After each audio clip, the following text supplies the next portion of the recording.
Mémo RDC, 4 ans déjà. Aujourd'hui marque le 4e anniversaire de la pose de la première pierre pour la construction de la centrale solaire photovoltaïque à Menkao, dans la commune de Maluku. Ce projet ambitieux, baptisé Kinshasa Solar City, fut lancé le 19 août 2020 par la présidence de la République démocratique du Congo. Depuis cette date, 1461 jours se sont écoulés, mais le chantier reste en attente. D'une valeur de plusieurs milliards de dollars, cette initiative visait à renforcer l'indépendance énergétique de la capitale en exploitant une source d'énergie renouvelable. Malgré les promesses et les attentes, l'avancement du projet demeure une question en suspens. Dollar mati, dollar comme 28, 50, dollar mati. Est-ce que vous avez 10 dollars, 5 dollars à changer? Mbongo mati, passez le qui, vous avez fait la okalandako. Dimanche, nous avons fait prière. Pasteur, vous savez la Israël, Abraham, Dieu d'Abraham, d'Isaac, de Jacob, Samuel, Joshua, vous orienté, na mensonge, na lokuta. Pour vivre yango fois double na kat na gouvernement oyo eye parce que Nzambe wana atie déjà mulili kat na nzela na bango makuluka basala nyonso tout mais bakokoka ko s'en sortir te. Papa Félix Nzamba ebisinga ina yebisa yo ete tango koki moment na yetango ekobeta pona a frapper yo ebisinga na biso ete ko humilier yo lulingi na humilier président mokote kat na mboka na biso ako kimisa yo kat na mboka na yo moko e okuluka mboka nyonso tu pona luko bombama ebisinga na biso ete mboka nyonso tu e ko rejeter yo esika mokoto ko kende o bako yamba yo lisusu okokima lulingi président mokote na nakima kat na mboka na biso parce que Nzamba ebisinga na biso ete ako humilier yo na lulingi oyo kutozali konzima te lulingi peuple ko rejeté yo peuple ko luka yo na koleka oyo ozali ko protéger kat na mboka na biso ya Congo babisinga na yebisa yo lokola yo ozali ko bomba lion le même lion wana a ko dévorer yo le lenge yo zo batela ye le lenge yo zo bomba ye Nzamba bisinga na yebisa yo soko zo kanisa ke zo bomba pate kat na ndako na yo nebisinga na yebiso eto za ko se tromper ozo bomba nde lion kat na ndako na yo etango ya ko dévorer yo tango bato bakoya bakoluka baboma lion wana te me bakoluka bazongisa ye na Nzamba esika ye azali me yonde mutu ndo kokufa yonde mutu ndo kokima par l'Nzamba yebisinga na yebisa yo ete lolenge yo ozali ko batela to pe lolenge yo ozali ko bomba papa Joseph Kabila Nzamba yebisinga na yebiso ete il y a un temps autant ya ko bimisa manzaka na ye tango ya ko luka ete akoyiso na kati na piège na ye bebisinga na biso ete bato bakoluka baboma ye te me bato bakoluka nde yo nde moto opesaki ye accès etant peuple kotelema mpona ntina na yo okokima okoluka place akokende me Nzamba ebisinga na yebisa yo okozwa place akokende wana te bato chers compatriotes, bonsoir. Dossier, c'est trop grave, vraiment c'est scandaleux. Partagez-moi cette vidéo au maximum. Pardon s'il vous plaît, je sais que vous partagez que des bêtises, pornographie, humour et tout. Mais si tu es peuple congolais et que tu aimes ce pays, je te demande de partager cette vidéo. Comme je vous avais promis, je suis en Mbuji-Mayi. J'ai fait l'effort de visiter quelques chantiers. Et là, j'en ai visité tout, presque tout. Les chantiers sur la ville, je les ai visités. Et là, je suis aux maisons préfabriquées de Mbuji-Mayi à Pemkao. Les maisons sont abandonnées, personne. Les maisons sont en train de moisir. Et il paraît, là, c'est dans une maison, parce que je suis entré, il n'y avait personne pour m'arrêter ou bien une personne que je pouvais poser la question. J'ai poussé la porte, je suis entré. La porte était, je n'ai même pas poussé, la porte était ouverte. J'ai visité à l'intérieur, c'est la moisissure et l'abandon. Je me demande des millions et des millions de dollars qui ont été décaissés pour les projets 101 jours de ces maisons à Pemkao. Cet argent, j'ai mal parce que l'argent n'a pas fourni ou bien n'a pas permis au peuple kassaïen d'en bénéficier quelque chose de consistant. Comme vous le voyez, on marche sur des fers, il n'y a absolument rien. Et il paraîtrait que les maisons sont mises en vente. Oui, les mettre en vente, c'est bien parce que au lieu de les laisser moisir, mieux vaut les mettre en vente. Maintenant, qui vend ces maisons et l'argent qui est vendu ces maisons, l'argent par où? qui prend cet argent-là? Vital Kamerhe a fait 2 ans de prison à cause de ce projet.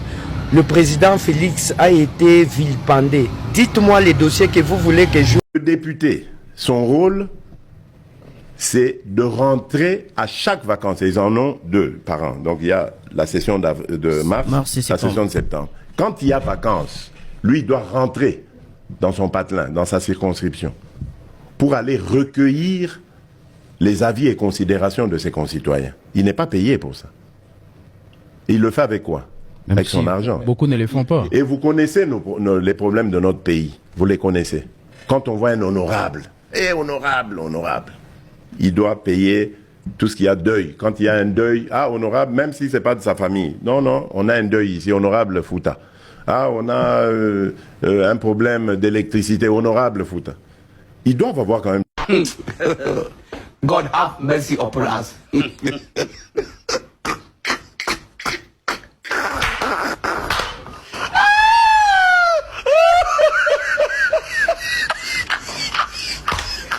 bandeko pe bazolanda ngai batie TV moko me batebele na bongolo na pesi bino pe mbote bole kaka na libulu bo pesa confiance ekosila kaka boza ebele bozolanda ngai boza kote ya bondeko kuna mbote na bino na mabulu na bino bato bazangi mai o balakaka bango mai ya fourrage na pesi bino mbote place bozali bato bazoyiba mbongo na mboka bazoyiba te en tant que ba parents ba chef de famille.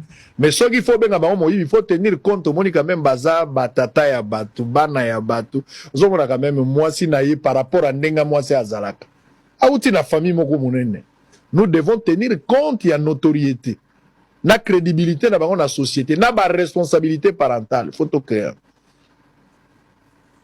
motoyibi 25 000 francs congolais 5 000 ba beti epe ba filmer ye ba tcheye na télévision akepe na cash mwana na moto po ayibi 5 000 mais moto explication il y a 200 millions de dollars les hommes na tête c'est un père de famille, il faut beaucoup de respect to respecter nani Yesu na Barabas bazwa nani ça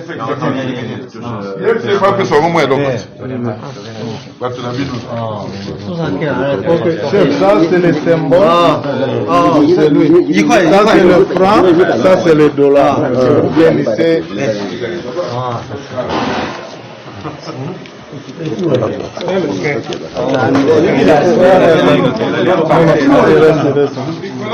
Président excellent. Oui, on va donner les francs. On va donner.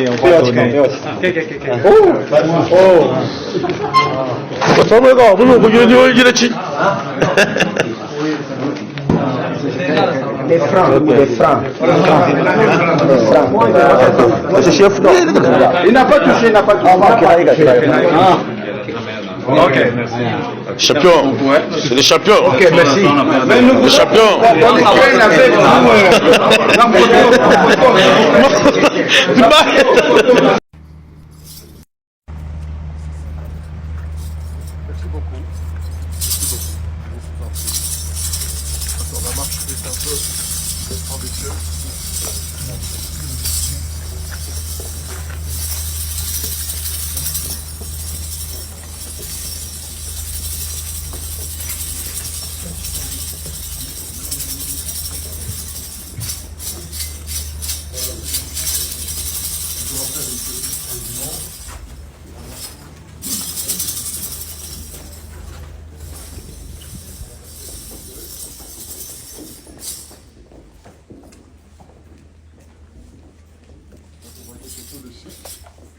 Vous êtes là dans le nouveau bâtiment, le bâtiment d'accueil. Ici, vous avez le début du musée, c'est le palais d'Afrique. Il date déjà d'avant le musée. Et en fait, c'est là... Batoloko la Simon Kimbangu, lutter pour la démocratie, pour la liberté, pour l'indépendance. Bako kokota na odouane. Batoloko la Etienne Tshisekedi, bako kokota na odouane. Donc on a voulu qu'on décide et qu'on dépersonnalise. Etienne Tshisekedi pour Salani. Dépersonnalise. Otuningana no kimpavita te. Kimpavita na yebi histoire. Kimpavita na yebi. Ya Etienne Tshisekedi oyebite.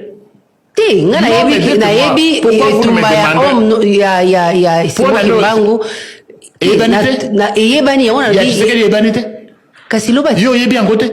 yo loba yebisa ba bazali kolanda kasi pourquoi Deko Tshisekedi a sengeli kokoma héros national obana kimbavita pona nini na expliquer émission na bino pesa kana ezana ba congolais pona nini bokoki komiloka boyi pona nini bomiloki pona nini bomiloki c'est vrai bino vina bino momba ko évoquer Dieu d'Abraham, d'Isaac, de Jacob. Sotolobi bobolobi bati Christ. Problème exact. Ba étranger, ba chinois, ba libanais, ba pakistanais, ba ouest africain, ba zo koma ba riche na mabele na bino moko. Bino boza ko prier Nzambe ya Israël, ba Moïse, ba Élisée, ba Mardoché, ba Esther, ba Déborah, boza ko prier Nzambe ya Israël.